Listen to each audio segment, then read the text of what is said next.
You can use any size cardboard box to make your birch log. A small box like this is going to create a small log, and a larger box is going to create a larger log.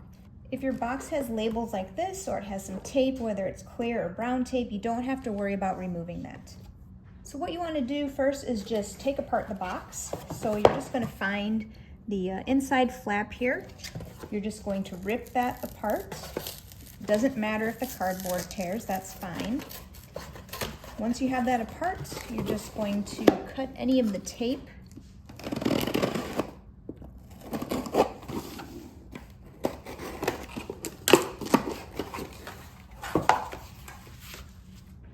To determine how long our log is going to be, you're going to take a measurement of your box this way. This is 10.5 inches, so that means that my log is going to be 10.5 inches long. If I wanted a longer log, I would need a bigger box. So this here is a much larger box, so if I measure this one, this is 18 inches, so that means this log will be 18 inches long. Now the diameter of your box, or how thick it's going to be, is going to be determined by how long this section is. So this is a very big box, so it's going to be quite thick of a log once we roll this cardboard up. Whereas this much smaller box is much shorter, which means we're going to have a much skinnier diameter when we roll this up. To get the cardboard into a log shape, we're going to want to roll it, and it will roll much easier if it's wet. So if you have a bathtub, you can go ahead and fill it up, and you can just dip your cardboard in the bathtub. I don't have a bathtub, so I'm going to use the faucet and just get both sides wet. Now keep in mind, if you are doing the bathtub method, you're not putting the cardboard in there and letting it soak, because it will start to fall apart. We just really want to get both sides wet, that's all.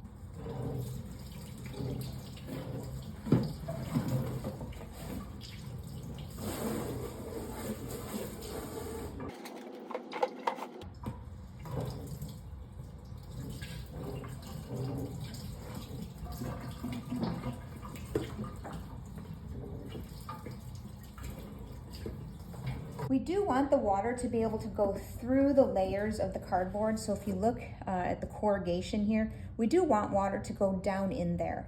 If you are soaking this in your tub, or I guess I shouldn't say soak, we don't want to soak it, we want to dip it. But if you are dipping this in your tub, the water will just automatically go through those corrugated layers. But if you're doing it in your sink like me, we're really just getting it on the surface. So what I'll end up doing is taking this cardboard box, and I will turn on the water and I will just shoot some down the corrugated sides. I'll flip it and go down the other sides as well.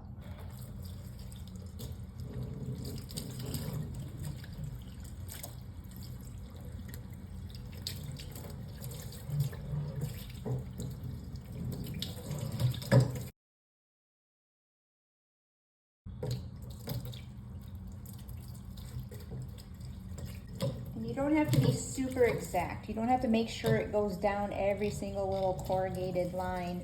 You just want to generally get some water in there.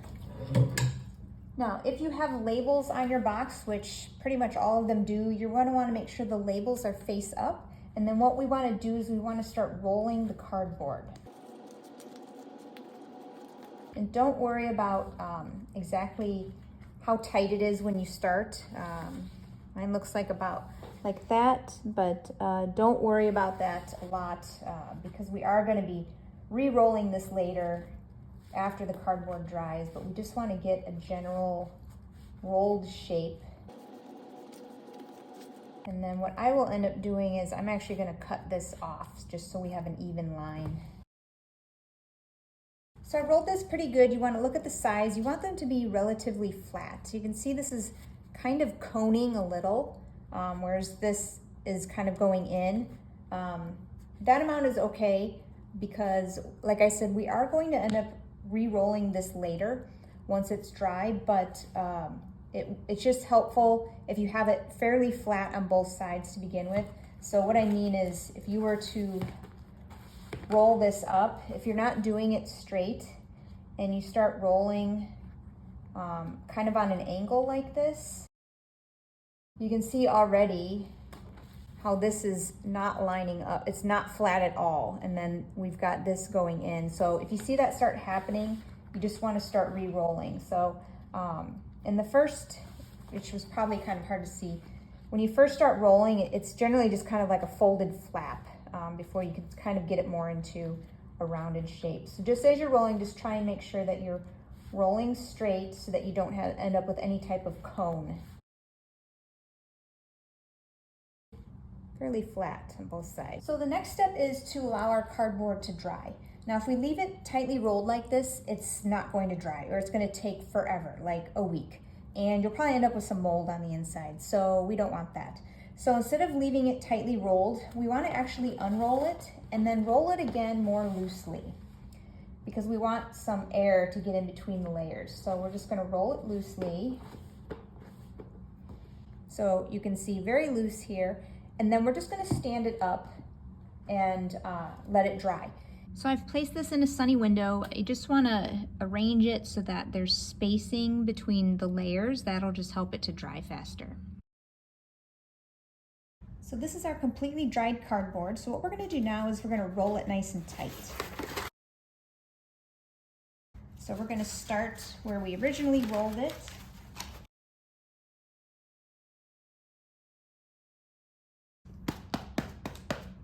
And just try and make it nice and flat. So if you have a little bit of the coning, you can kind of tap it so it's nice and flat on the edges. And then what we're going to do is, there are a lot of ways that you can seal this up. You can use some hot glue if you want. I'm just going to use some tacky glue and some tape.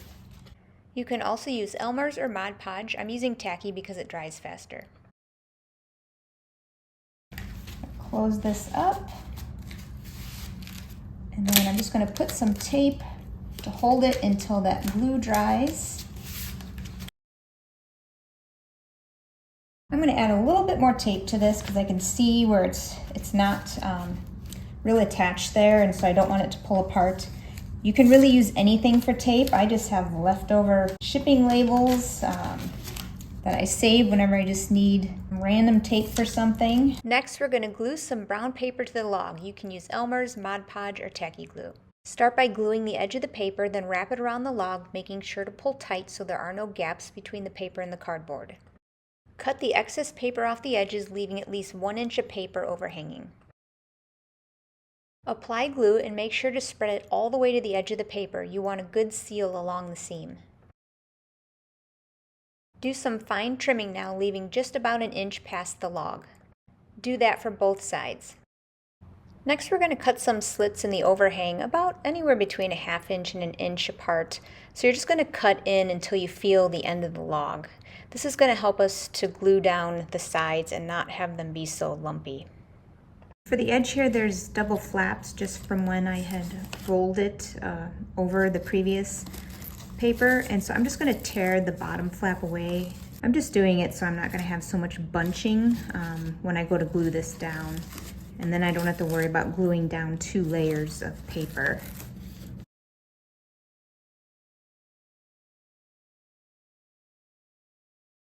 You can use any kind of glue to layer this down. You can use Elmer's glue, you can use Mod Podge, you can use tacky glue, and just press these down.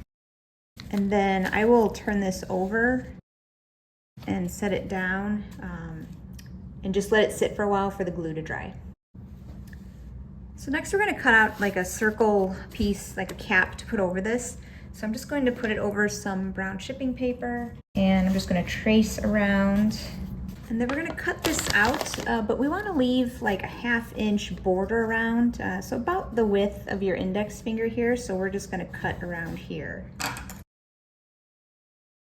So you can see I've got about a 1/2 inch border all around my trace. I just realized I started to apply glue and I wasn't even showing it on camera. So you want to apply glue to the area inside of the circle. Again, any glue works, Elmer's, Mod Podge, or tacky glue. Then attach it to the log. Next, you want to cut slits that are about a 1/2 inch apart, so about the width of your index finger. Then you'll apply glue to the side and press the paper down into the glue. Now we want to hide this ridge by placing new paper over it. The key though is to tear the paper rather than cut it. You want to make sure that one side of the brown paper is a straight edge, like on the left, but you want the other side to be torn. So this is the straight edge, the way it came from the manufacturer, and then this is the edge we tore. Apply glue all around the top. We want to line the straight edge up against the top because a sawn log is going to have a straight cut along the bark. Then apply some glue to seal the side. Wrap it tightly so there are no gaps. Then glue the other side down. Go over the top of the seam with glue to really seal it. Then do the same thing on the other end of the log. So I like to add a few layers of the torn paper because whenever I see birch logs, they always seem to have like peeling bark on them. So I do a few layers of this to give that effect. You want to go over all of the torn edges with some glue. So what we want to do is we actually want to seal all these edges down. So I usually do like a 80% glue, 20% water, and just make more of a liquid mixture. And then you're just going to brush over the edges until they are sealed down. And when I'm gluing or sealing, actually kind of going against the edge, so it kind of pushes some of that glue up underneath, and that helps it to seal even better because we kind of want that to get underneath the paper here. And because we've diluted it with water, it's thinner, and so it makes it easier to get underneath there. I'm going to come back up here where I seem to have more of a gap. Add some more and push it up underneath there. And you can see now when I kind of go back over it, you can't see a gap anymore. I want the appearance of a few more layers of bark, so I'm going to add an extra strip to each end and then seal the edges.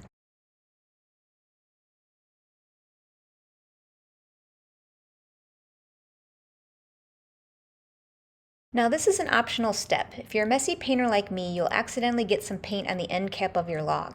If you seal the end with your diluted glue, you should be able to wipe paint spots off later with a damp cloth. The downside is the glue will give the end cap a bit of a sheen. Next, you'll want to tear some thin strips of paper about 2 to 3 inches in length. Now we're going to start painting. We want to paint the edge with as much of a straight line as we can. While I recommend painting the entire log with a foam brush because they don't leave brush strokes, you'll notice I'm using a paintbrush for this part. That's just because, as you'll see in a minute, I don't have a real foam brush like I recommend in the blog. A real foam brush has a sharp edge, but I will be using a piece of wadded foam, and so I don't have a straight edge on it, so that makes it hard to get a straight line of paint. Now that I have my nice straight edge done, I'm going to start using my foam brush to paint the rest. If you use a brushing motion, you will get brush strokes, so what you want to do instead is dab the paint on. You'll want to dab over any parts of the edge that you see have brush strokes from when you were trying to create a nice straight line. I'm not going to show painting the entire log, so we're going to skip ahead.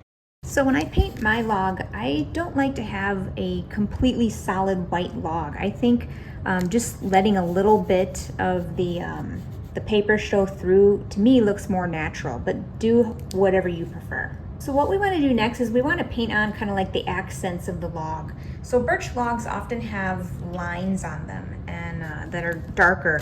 And for that, ideally what you would have is a thin paintbrush like this. But if you don't have one or you don't want to spend money on one, something that you could use that you should have at home is have a Q-tip and just cut the end off. So you have a tip like that and then just dip it in some black paint.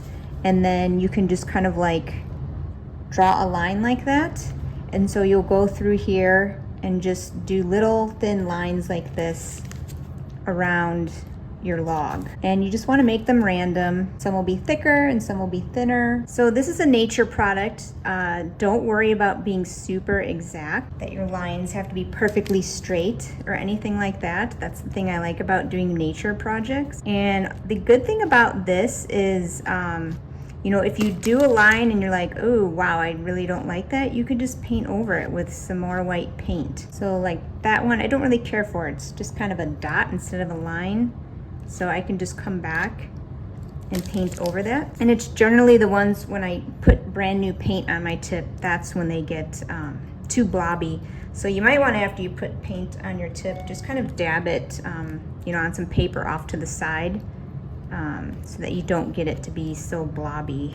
Okay, so I'm just going to dab over some of these that I think are a little bit too dark and that I don't like, and with some white paint. And again, you know, if you cover up too much, that's fine. Just go back and go over it with another black mark. And then some of them, you know, I'll go over, but like this one, I went over with some white paint, but I didn't overdo it because I actually just wanted it to be like a lighter gray, because again, the different colors on the birch logs kind of show up that way. And so that actually, to me, looks a little bit more realistic. So there's another one where I just went over lightly, so it's more faint. So you can have some that are lighter and some that are darker.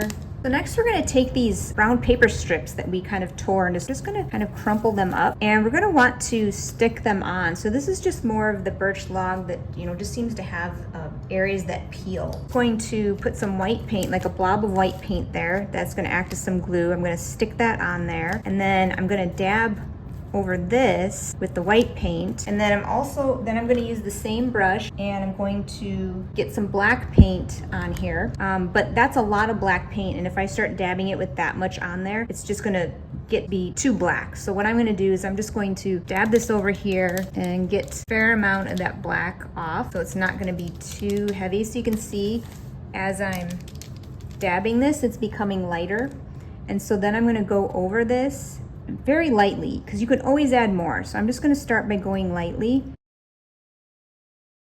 And this is coming up a little bit more than I want. So I'm going to, and it's getting kind of dark already. So I don't want to add more black paint. So I'm just going to add some more white on here, which is just going to make this end up being more gray. I'm going to throw a little bit underneath there, just again to act as glue.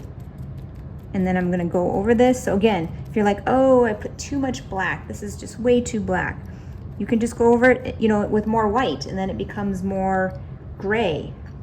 And then if you're like, oh, now it's not black enough, you know, you can just put more black on and then go over it again. So that's the really nice thing. You can just keep going over it and fixing the colors. Now I'm feeling like my grayish black area is now getting a little bit too big, and you know, I can keep adding more white paint on here, but it's just going to keep creating more grays. So what I'm going to do though is, rather than, you know, wash this out, is I'm just going to add more of these and, you know, get them about where I want them, and then once I've got all of these pieces on here that I want, clean this and then go back over with some white, so it's not quite such a big area that's dark.